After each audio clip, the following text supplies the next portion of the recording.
आखिर ओझला मूवी की पार्ट 2 आ ही गई। जो कभी सुना नहीं था वो भी दिख गई। एक सन्यासी गांव को बचाने खातिर अपना जान दांव पे लगा देती हैं।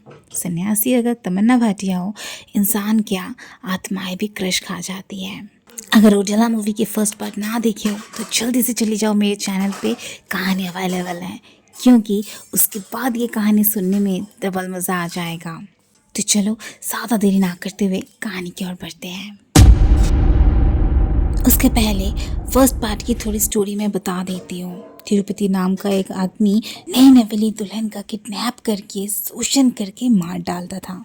एक दिन उसका बीवी राधा को पता चल जाती, वो उसका गला काट के कटा हुआ सर लेके पुलिस स्टेशन चली जाती है। और यहाँ पे ओझला मूवी का फर्स्ट पार्ट का स्टोरी खत्म हुआ था। अब ओझला मूवी की सेकेंड पार्ट की शुरुआत में एक स्कूल स्टूडेंट राधा की कटी हुई सर लेके पुलिस स्टेशन पहुंचती है, जिसे देख के ओझला मूवी की फर्स्ट पार्ट की एकदम पहली सीन जो कि राधा की याद दिला देती है। लेकिन मेरा क्वेश्चन है कि राधा का सर कैसे आई इस बच्चे के हाथ में? ये जानने के लिए सीधा जाना पड़ेगा फ्लैशबैक में। असल में तिरुपति के खून के बाद पुलिस वाले उसके कटे हुए बॉडी को समेट के उसके ही घर में छोड़ जाते हैं। अब गांव में कोई भी उसका अंतिम संस्कार करने के लिए राजी नहीं होता है। इवन तिरुपति को मरने के बाद भी शांति ना मिले, इस वजह से पूरे गांव वाले गांव के एक पंडित के पास जाते हैं। सजा के तौर पे पंडित जी कब्र कैद का सलाह देते हैं। तो पूरे गांव वाले राजी हो जाते हैं और एक गड्ढे में तिरुपति की बॉडी को रख के अपने पुराने कपड़े, नाखून, साथ में एक मुर्गे का खून भी डाल के बंद कर देते हैं, ताकि उसके आत्मा को कभी शांति ना मिले। तब देखते हुए तिरुपति के भाई और दोस्त सबसे रिक्वेस्ट करते हैं उसे माफ़ कर देने के लिए, लेकिन कोई भी नहीं मानते। और ये सब कुछ होती हुई दूर खड़ा हुआ तिरुपति का आत्मा देख रहा था। अब इसके बाद पहाड़ों की चोटी में ध्यान करते हुए कुछ सन्यासी को देख पाते हैं, जहाँ पे उनके गुरुजी बताते हैं कि ओझला गांव में बहुत जल्दी तहलका मचने वाला है कुछ शैतानी आत्माओं की वजह से, जिसके बाद भगवान खुद शैतानी शक्ति को ख़त्म करने के लिए आएंगे। जिसके 6 महीने बीत जाने के बाद वही पंडित जी गांव की किसी की शादी करवाने के लिए जा रहे थे, तो कुछ लड़कों को ड्रिंक्स करते हुए देख के शामिल हो जाते हैं। अब उनमें से एक लड़के का ही गर्लफ्रेंड की शादी थी, तो वो बताता है कि कल शादी के बाद तिरुपति की जैसी किडनैप करके लड़की को मार डालेगा और दोष जाएगा सीधा आत्मा पे। ये सुन के पंडित जी गुस्से में निकल जाते हैं। अब नशे की हालत में अनजाने में ही तिरुपति की कब्र के पास ही टॉयलेट करते हैं। कांटे चुभने से उनके पैर से निकली हुई खून तिरुपति के कब्र के ऊपर गिरते ही तिरुपति की आत्मा उस पर हावी हो जाता है। अब शादी होने के बाद रात को अचानक से पंडित उनके कमरे में पहुंच के लड़की को मार डालते हैं और लड़की को बोलते हैं तिरुपति जग चुका है। इधर पूरे घर वालों में ये खबर फैल जाती है और पुलिस वाले आके उन्हें उठा ले जाते हैं।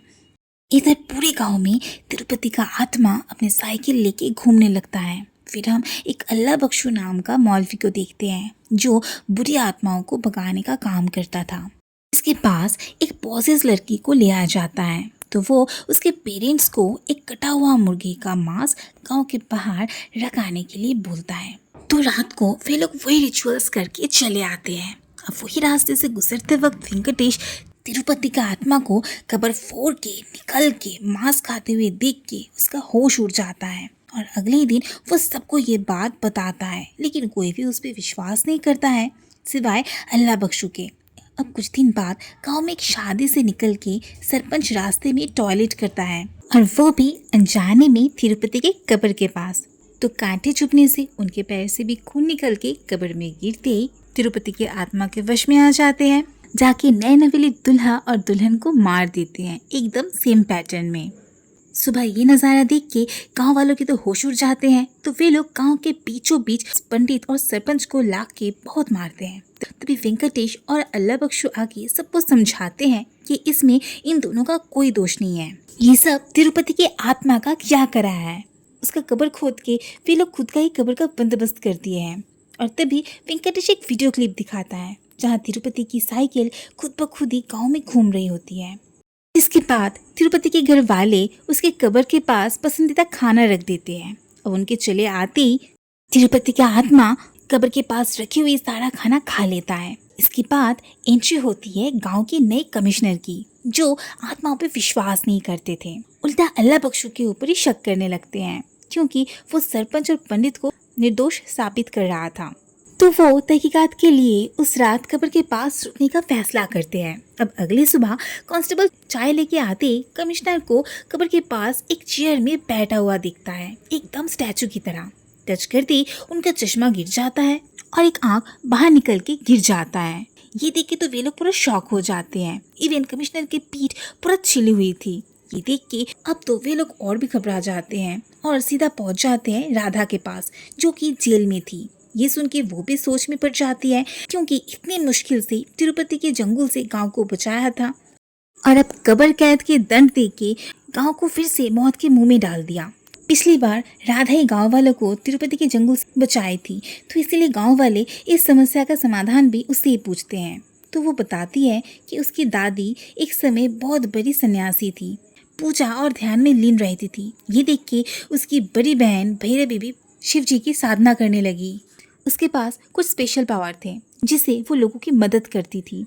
अब अगर गांव वालों को कोई बचा सकता है तो वो है भैरवी। अब ये भैरवी कहाँ मिलेगी ये तो नहीं पता हमें।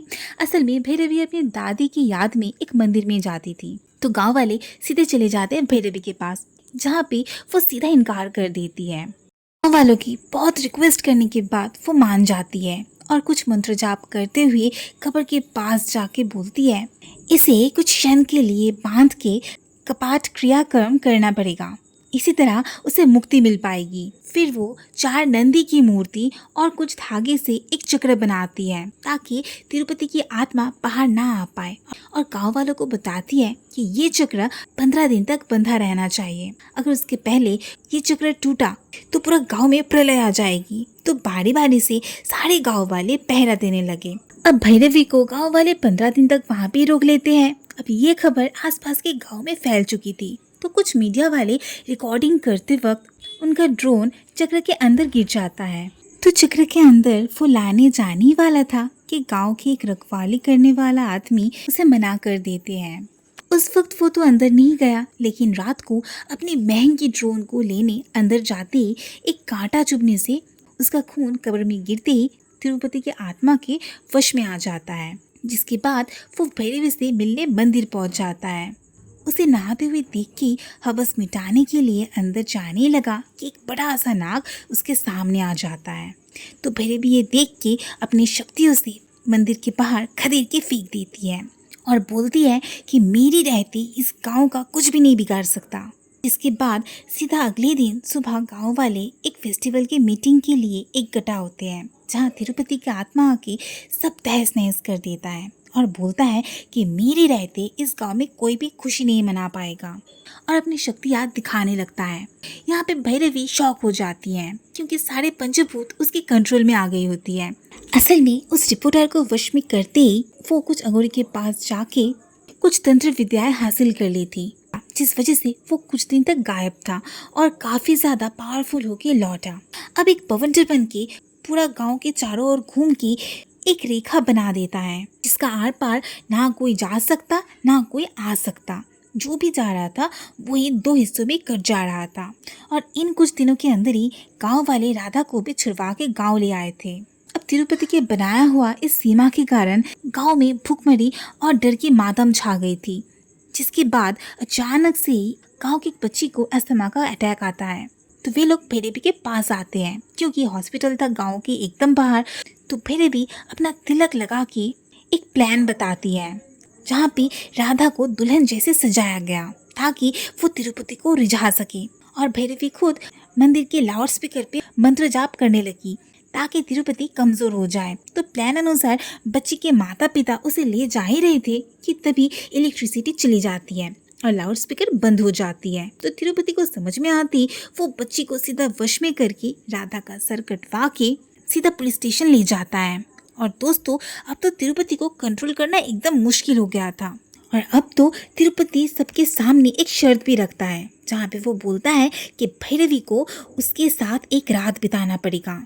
तो गांव वालों को बचाने के लिए भैरवी राजी हो जाती है। वो दुल्हन जैसे तैयार होती है और ये देख के तिरुपति का आत्मा तो देखते ही रह जाता है और वेंकटेश को अपने वश में करके भैरवी के पास आता है। यहाँ पे भैरवी कंटिन्यूअसली शिव जी के मंत्र जाप कर रही थी तो तिरुपति की आत्मा वैष्णवी को मारने लगती है और इधर उधर पटकते हुए मंदिर के सीधे बीचों बीच फेंकता है। उधर भैरवी के कहानुसार अल्लाह बख्शू तिरुपति का कब्र के पास पहुंच जाता है और एक आखिरी बार मंत्र जाप कंप्लीट करने से पहले भैरवी बेहोश हो जाती है। ये सब देखते हुए गांव वालों के बीच से निकल के एक बच्ची नंदी महाराज के कानों में जाके मदद मांगती है और यहाँ पे सीन पूरा देखने लायक था जहाँ पे साक्षात नंदी महाराज मंदिर से निकल के भैरवी के पास आके उसे जगाते हैं और आखिरी बार शिव मंत्र जाप करते ही उसकी स्पेशल पावर जागृत हो जाती है और देखते देखते मंदिर के एक त्रिशूल लेके तिरुपति को मार डालती है और इधर अल्लाह बख्शू तिरुपति की असली बॉडी को ठिकाना लगा भी दिया होता है और इसी तरह तिरुपति का अंत हो जाती है। तो दोस्तों आज की ओडिला 2 मूवी का एक्सप्लेनेशन आप लोगों को कैसा लगा ज़रूर कमेंट बॉक्स में बताना। अगर अच्छा लगे तो ज़रूर लाइक कमेंट शेयर साथ में सब्सक्राइब कर देना। तो चलो tata bye bye, stay blessed, be happy.